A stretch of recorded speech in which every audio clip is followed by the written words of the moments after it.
The European Union has announced it will commit €3 million for immediate emergency relief in the worst affected areas of the Philippines and will coordinate relief operations with national and local authorities and humanitarian partners. Mia San Vicente reports.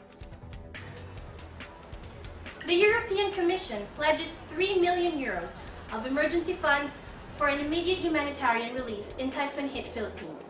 Rescue workers struggled to reach ravaged towns and villages in the central Philippines in a chaotic aftermath after the powerful typhoon Yolanda killed more than 10,000 people and displaced more than 600,000. Many survivors have lost loved ones and everything they own. They have no food, clean water, medicine, or shelter. Bodies left to rot in the fields and by the sides of roads are adding to the risk of disease.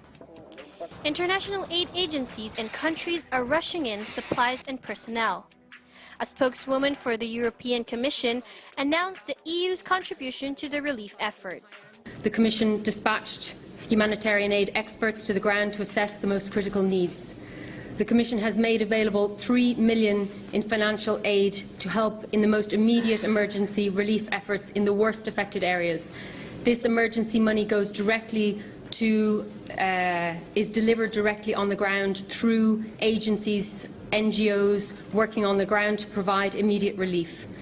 She said that their three immediate priorities were to restore access to the remote areas, deliver humanitarian assistance, and provide shelter to those who lost their homes.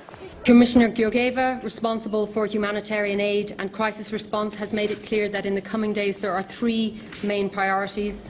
The first is to restore access to remote areas as quickly as possible. Access means both transportation access and the restoration of telecommunications.